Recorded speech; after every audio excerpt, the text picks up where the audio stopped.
الحمد للہ رب العالمین والصلاة والسلام علی سید الانبیاء والمرسلین اما بعد فاعوذ باللہ من الشیطان الرجیم بسم اللہ الرحمن الرحیم۔ ناظرین، جیسا کہ آپ کو معلوم ہے کہ ماہ رمضان المبارک کا بابرکت مہینہ ہمارے اوپر سایہ افکن ہونے والا ہے، تو اس حوالے سے انشاءاللہ علامہ صاحب ہمارے ساتھ موجود ہیں، تو کچھ سوالات علامہ صاحب سے ان کا جواب لیں گے، اور اس کا یہ مقصد جو صرف سوالات کے جوابات لینے کا وہ صرف یہ ہوگا کہ ہمارے جو سوشل میڈیا کے ناظرین ہیں وہ ان جوابات کے ذریعے ماہ رمضان مبارک کو نیکیوں کے اندر گزارنے کے اندر کامیاب ہو جائیں۔ تو آئیے علامہ صاحب کی طرف بڑھتے ہیں۔ جی السلام علیکم ورحمۃ اللہ وبرکاتہ۔ وعلیکم السلام ورحمۃ اللہ وبرکاتہ۔ کیسے ہیں علامہ صاحب؟ ٹھیک ہیں الحمدللہ رب العالمین۔ مزاج کیسے ہیں؟ ماشاء اللہ۔ اللہ تعالیٰ کا لاکھ لاکھ شکر ہے۔ اچھا علامہ صاحب، یہ بتائیے گا کہ ماہ رمضان مبارک کا بابرکت مہینہ، اس کا مطلب ظہور ہونے والا ہے، تو اس حوالے سے ہمیں ماہ رمضان مبارک کی کیا تیاری کرنی چاہیے، اس میں کیا عبادت کے لیے اہتمام ہونا چاہیے، تھوڑی سی اس کے بارے میں ہمیں فرما دیں۔ الحمدللہ رب العالمین والصلاة والسلام علی سید المرسلین، اما بعد فاعوذ باللہ من الشیطان الرجیم، بسم اللہ الرحمن الرحیم۔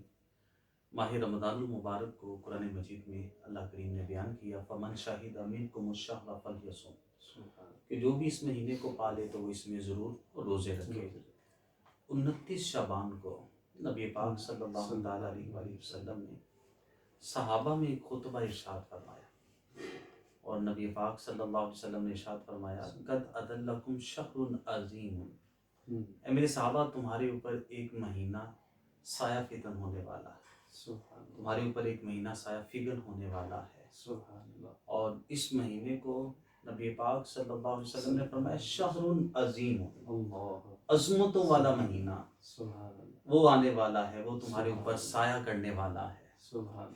تو جس کو وہ مہینہ کے جسے فرمایا گیا کہ شہر عظیم، عظمتوں والا، تو یہ ایسا مہینہ ہے کہ جس کا ہر لمحہ اللہ تعالیٰ نے عظمتوں والا بنا دیا، جس کی صبح بھی عظمتوں والی ہے تو شام بھی عظمتوں والی ہے، جس کی دن بھی عظمتوں والا ہے اور اس کی رات بھی عظمتوں والی ہے، جس کا دن بھی عظمتوں والا ہے، رات بھی عظمتوں والی ہے، جس کی فجر بھی عظمتوں والی ہے تو ظہر بھی عظمتوں والی ہے، جس کی عصر بھی عظمتوں والی، مغرب بھی عظمتوں والی تو عشاء بھی عظمتوں والی۔ ہر لمحہ اللہ تعالیٰ نے اس مہینے کا عظمتوں والا بنا دیا ہے۔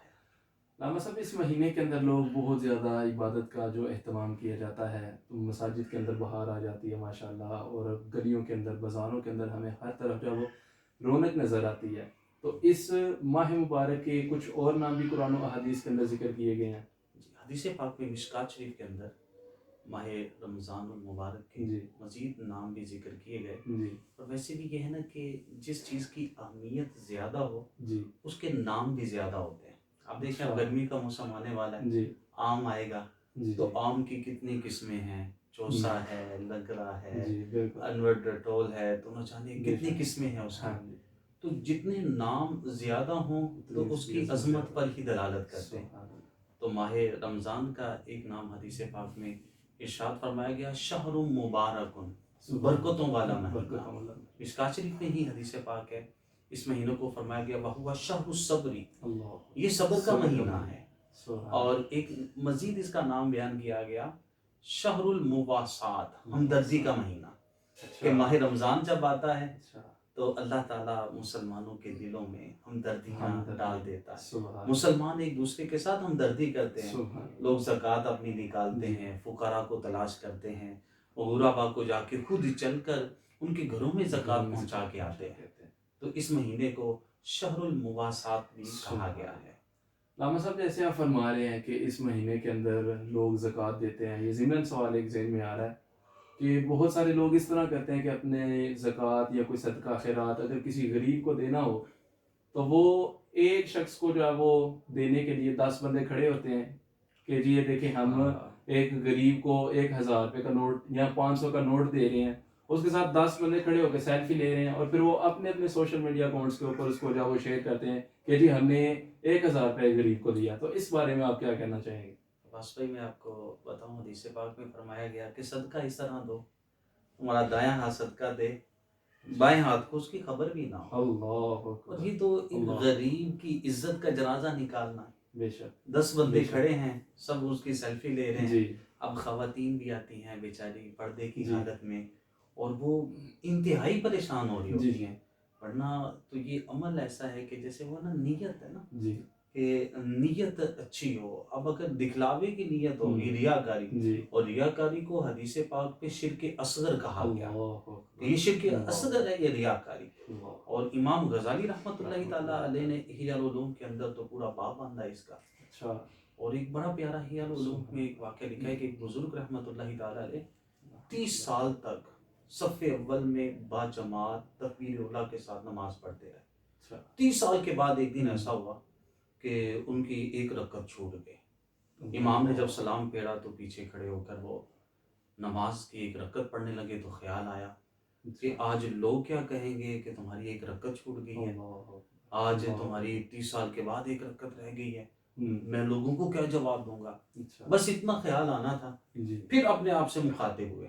بابا بلے شاہ فرماتے ہیں نا کہ بلے شاہ آسمانی اڈدیاں پھڑدا جرا گھر بیٹھا انہوں پھڑے ہی نہیں، کبھی پوچھے ہی نہیں اپنے آپ سے، ہم نے بات ہی نہیں کی، اپنی اصلاح نیت ہی نہیں کی ہے کہ میں یہ عمل کر رہا ہوں، یہ میں کس لیے کر رہا ہوں. اور امیر اہل سنت دامت برکاتہ العالیہ نے بڑا پیارا شعر فرمایا کہ میرا ہر عمل بس تیرے واسطے ہو، کرے اخلاص ایسا عطا یا الہی. تو وہ کیا ہے کہ عمل اللہ کی رضا کے لیے ہو، عمل ایسا ہو. پھر بزرگ رحمۃ اللہ تعالیٰ علیہ کا جن کا میں ذکر کر رہا تھا، تو 30 سال انہوں نے با جماعت تکبیر اولیٰ میں صف اول میں نماز ادا کی ہے. اب خیال آیا کہ لوگوں کو میں کیا جواب دوں گا. پھر اپنے آپ سے مخاطب ہوئے، کہا کہ اچھا یہ جو 30 سال نماز پڑھتے رہے تھے وہ لوگوں کو دکھانے کے لیے پڑھتے رہے اور ریاکاری کرتے رہے تم. تو انہوں نے دوبارہ 30 سال کی نمازوں کو واپس لوٹایا تھا. اس لیے دینے والوں سے بھی یہی گزارش ہے کہ چھپ کر دے اللہ کی راہ میں، پھر دیکھیں تو صحیح کہ اس کی لذت آپ کو کتنی ملتی ہے، سرور کتنا ملتا ہے. اور اپنے آپ کو ہم ریاکاری سے بچانے میں اللہ کے حضور یہی دعا ہم کرتے ہیں کہ اللہ ہمیں ریاکاری سے محفوظ فرمائے. جناب صاحب اس مہینے کے اندر پہلے تو یہ دیکھا گیا تھا کہ پچھلے جو رمضان المبارک تھے مساجد میں ماشاءاللہ نمازیوں کی تعداد تھی، تراویح کے اندر بھی لوگ آیا کرتے تھے.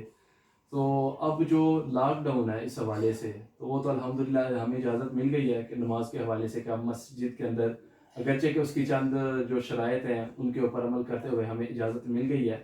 تو اس کے علاوہ اگر کوئی شخص اپنے گھر میں رہ کے نماز پڑھنا چاہے یا اپنے گھر میں رہ کے تراویح پڑھنا چاہے تو اس کے لیے کیا حکم ہوگا؟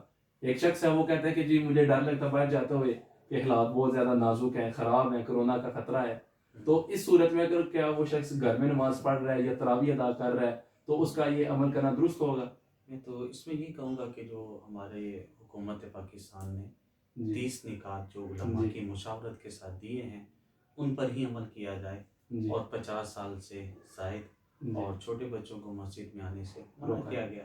تو نوجوان کو تو چاہیے کہ وہ تو 5 نمازیں تکبیر اولیٰ کے ساتھ مسجد کی پہلی صف میں ادا کرے. نوجوانوں کو تو آنا منع نہیں ہے کیونکہ اس کی برکتیں کتنی ہیں. نبی پاک صلی اللہ علیہ وسلم نے ارشاد فرمایا من صام رمضان ایمانا و احتسابا غفر له ما تقدم من ذنبه، کہ جس نے رمضان کے روزے رکھے ایمان کی حالت میں، اور فرمایا گیا کہ اللہ تعالیٰ اس کے پچھلے سارے گناہوں کو بخش دیتا ہے.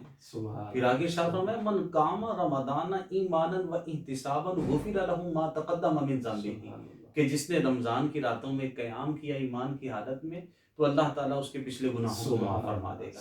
تو اس وجہ سے اس میں ضرور روزہ بھی رکھنا ہے. اچھا علامہ صاحب آپ کی قطع کلامی کی معذرت چاہوں گا، یہ جو آپ نے بھی فضیلت بیان فرمائی ہے کہ جو رات کو قیام کرے گا، تو کیا یہ جو تراویح کی نماز ہے یہ اسی قیام کے اندر شامل ہوگی یا وہ علیحدہ سے قیام ہے؟ نہیں، اسی میں ہی شامل ہوگی چونکہ یہ 20 رکعتیں نماز تراویح کی ہیں تو یہ بھی قیام ہی ہے. اب وہ خاص جو ہیں کوئی 1.25 سپارہ پڑھتا ہے، کوئی 1.5 سپارہ پڑھتا ہے، کوئی 1 سپارہ پڑھتا ہے، تو یہ بھی قیام کے اندر ہی اس کا شمار ہوگا. اگر کوئی شخص روزانہ 20 تراویح ادا کر لیتا ہے تو اس کو یہ فضیلت مل جائے گی انشاءاللہ سب اللہ تعالیٰ کی رحمت سے.